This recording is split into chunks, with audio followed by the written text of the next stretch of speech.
Riding ना आपको हमेशा कुछ ना कुछ बड़ा और छोटा सिखाती है। 2012 से मैं राइडिंग कर रहा हूँ, ऑलमोस्ट 13 ईयर्स। जब दाढ़ी नहीं आई थी तब से राइड कर रहा हूँ। 13 बार मैंने लद्दाख किया है, 3 बार विंटर स्पीति किया है। पूरा इंडिया अगर नापेंगे तो लगभग 3 बार मैं पूरा इंडिया कर चुका हूँ। इसके अलावा 4 बार आयरन बट मैंने 48 पे किया है।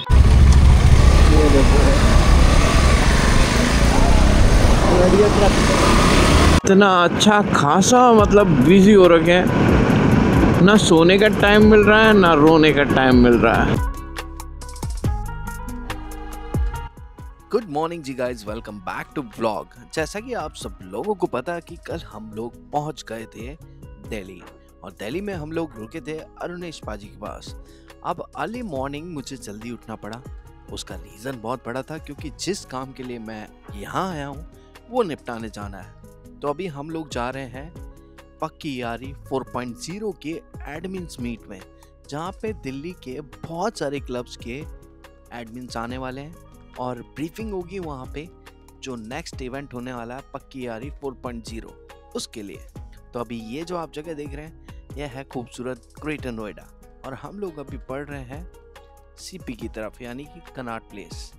और ये जो हाईवे है ये एक्सप्रेसवे है जो कनेक्ट करता है दिल्ली, नोएडा और ग्रेटर नोएडा को। तो अभी सीधे हम लोग वहाँ पहुँच रहे हैं, और यहाँ पे बाइक चलाने का आपको हमेशा मज़ा आता है। गाइस देखो, वैसे तो आप में से बहुत कम लोग हैं जो मेरे को जानते होंगे। गौरव भाई हैं यहाँ पे जो मेरे को बहुत अच्छे से जानते हैं। मैं क्लब रॉरिंग हॉक्स जयपुर से हूँ, और अभी आपके इस इवेंट के लिए भी अभी राइड करके ही आया हूँ अभी जयपुर से। 2012 से मैं राइडिंग कर रहा हूँ, ऑलमोस्ट 13 ईयर्स।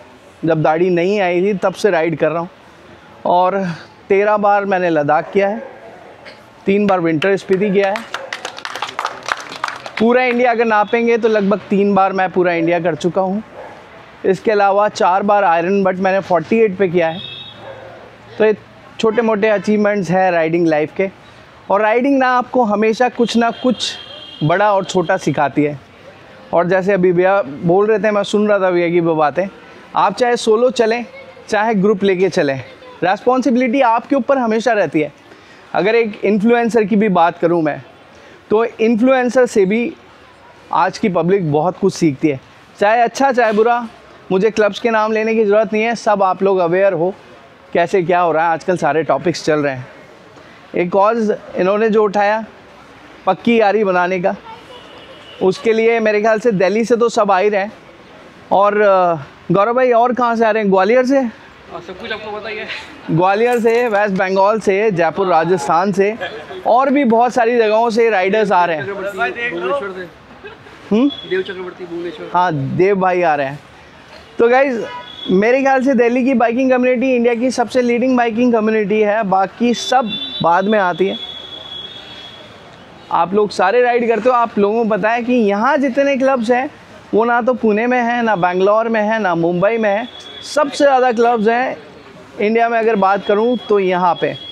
और हम लोग भी अभी बस ग्रोइंग पे हैं। जयपुर की बाइकिंग कम्युनिटी धीरे धीरे डेवलप हो रही है, धीरे धीरे हम लोग भी सीख रहे हैं, और धीरे धीरे राइडिंग कम्युनिटी ऐसे ही बढ़ती रहेगी।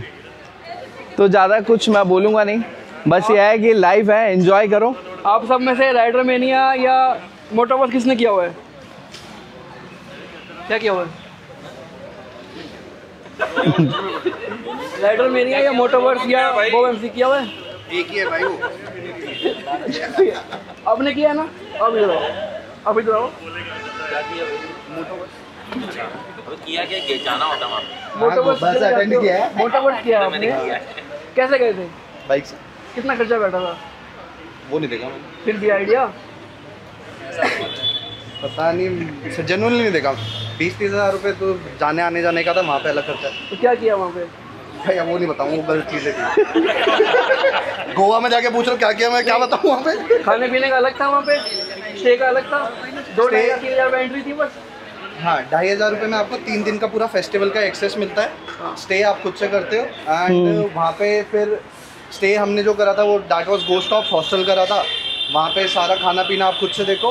बाकी जो इवेंट्स हैं, फॉर एग्जांपल आपके जो कॉन्सर्ट्स वगैरह होते हैं, अलग अलग बैंड्स आते हैं, और बाकी जो रेस वगैरह होती हैं, एक्टिविटीज़ होती हैं, उसमें आप पार्ट ले सकते हो। मोटा मोटा 30-40 हज़ार खर्चा बैठ गया आराम से। उससे ज़्यादा ही भाई। बैठ गया। कितने दिन के लगाया आपने? मैं 2 हफ्ते के लिए कितना? 1.5 वीक। मुझे होता है। देखो गौरव भाई का जो कहने का मतलब है मैं आप लोगों को बता दूं। राजस्थान का हमारा खुद का बाइकिंग इवेंट होता है रणोत्सव, जिसका एक सीज़न हम लोग पहले कर चुके हैं। अभी सेकंड सीज़न नवंबर में हम लोग करने जा रहे हैं, 14 से 16 नवंबर, जिसमें पूरे इंडिया से राइडर्स पार्ट कर रहे हैं। अराउंड 250 एकोमोडेटेड राइडर्स हैं जो पूरे इंडिया से आ रहे हैं। और यहाँ से अगर मैं यहाँ से बात करूँ तो शाहपुरा के पास में लोकेशन है ग्रासफील्ड वैली रिजॉर्ट। बहुत बड़ा इवेंट है इस साल का हमारा, और हम लोग कहीं पीछे नहीं रहते। मोटोवर्स की बात करें या राइडर मेनिया की, इतनी दूर जाने के बजाय मैं सोचता हूँ कि आप लोगों को भी ज्वाइन करना चाहिए रणोत्सव। बाकी डिटेल्स तो गौरव भाई बता ही देंगे आप लोगों को। बिल्कुल डेफिनेटली आप लोगों का वेलकम है। इसके लिए मैं भी थोड़ा सा काट रहा हूँ आपको। भाई सच में बहुत बढ़िया होता है। मैंने देखा था लास्ट टाइम का, और मैंने सोचा यार इसका पार्ट बनना चाहिए। मैंने भाई ने भी मेरे से डिस्कस किया था। देखो हमारे यहाँ की परंपरा है राजस्थान की, अतिथि देवो भव। और जितने कलर्स, कल्चर और फेस्टिव है ना राजस्थान के, वो मेरे ख्याल से कहीं और नहीं है। और जैसा मैंने अभी बताया कि बाइकिंग कम्युनिटी ग्रो हो रही है।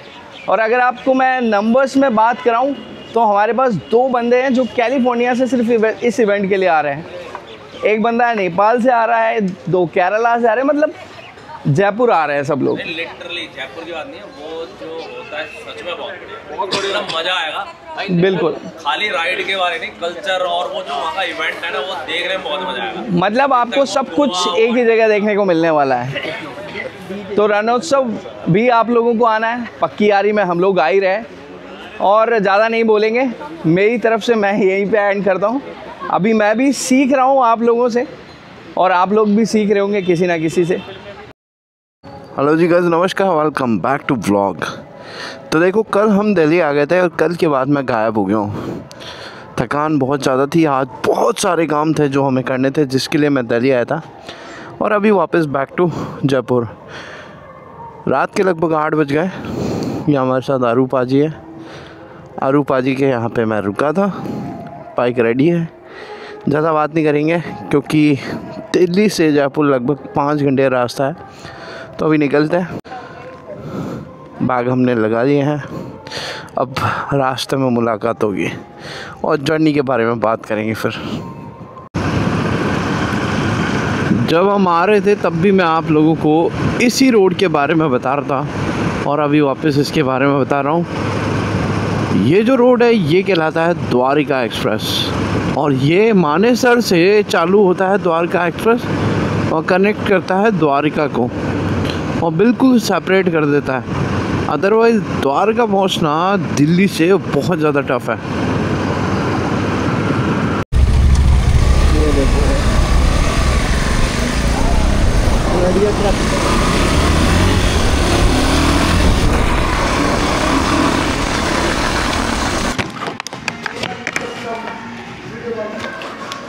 Hello guys, welcome back. तो हम लोग दिल्ली से निकले थे स्ट्रेट जयपुर के लिए, और बहुत बड़ा और बहुत बढ़िया स्ट्रेच हम लोगों ने खींचा। अराउंड 200 किलोमीटर्स नॉन स्टॉप हम लोग आ गए हैं द्वारिका से, और घर का रास्ता सिर्फ 50 किलोमीटर के आसपास बचा है। तो अभी हम लोग डिनर करने के लिए रुके थे, बढ़िया से पास्ता दबा लिए, और अभी स्ट्रेट टू होम। तो चलो राइड पे मिलते हैं।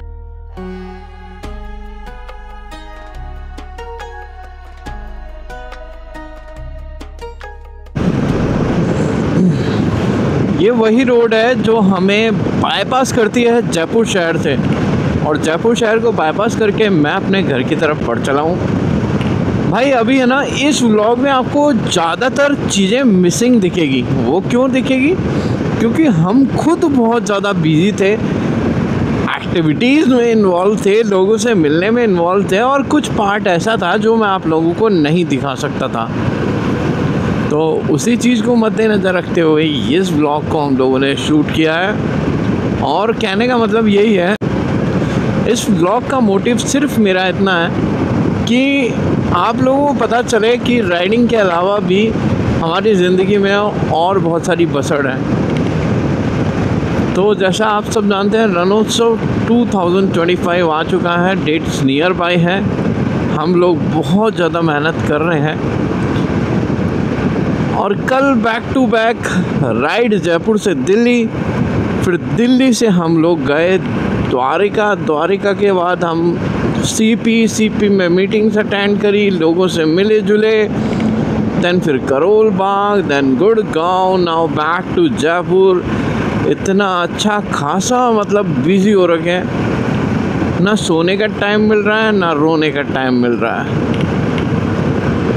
तो जी गाइस रात के 12 बज चुके हैं और हम लोग जयपुर पहुंचने वाले हैं। बहुत थकाऊ तो होती है राइड, मगर बहुत सारी नई चीज़ें भी आप लोगों को सिखाती है। राइडिंग आपको सिखाती है डिसिप्लिन, राइडिंग आपको सिखाती है कि आपको किस तरह से खुद पे बिलीव करना है, और हमने तो बहुत कुछ सीखा है राइडिंग से। हाल फिलहाल अभी घर जा रहे हैं। दोस्तों लगभग रात के 12:30 बज चुके हैं और हम लोगों ने लगभग वापस से 4 घंटे में दिल्ली से जयपुर का सफ़र तय कर लिया है। और अभी देख रहे हो आप, अच्छा खासा कोहरा होना चालू हो गया है। इसका मतलब कि विंटर इज़ हियर। राजस्थान में वैसे भी गर्मी और सर्दी दोनों बहुत ख़तरनाक पड़ती है और अभी ठंड का माहौल हो चुका है। अभी स्ट्रेट हम लोग सीधे घर की तरफ बढ़ रहे हैं। रास्ते में हमने बहुत सारी ऐसी चीज़ें देखी, अभी जैसे कि एक एक्सीडेंट हुआ और उस एक्सीडेंट में कैजुअल्टी भी हुई है। तो नेशनल हाईवे 48 पे अगर आप चल रहे हो तो ये मान के चलना कि कभी भी कुछ भी हो सकता है। तो बी सेफ, और रात को तो राइड करनी होती ही नहीं है भाई। दोपहर में जो मैं सोया हूँ वो 3-4 घंटे के नैप ने ये काम और ये सफ़र आसान कर दिया। अदरवाइज़ मेरी कहीं भी झपकी लग सकती थी, और इन बिटवीन मैंने कहीं गाड़ी रोकी भी नहीं है। अभी स्ट्रेट घर की तरफ बढ़े हैं और उस नींद की वजह से ये सफ़र इजी हो गया है। तो जब भी आप घर से निकलो तो ये बात ध्यान रखना कि नैप पूरा लेके निकलो। चलो मिलते हैं अगले व्लॉग में, बाय बाय।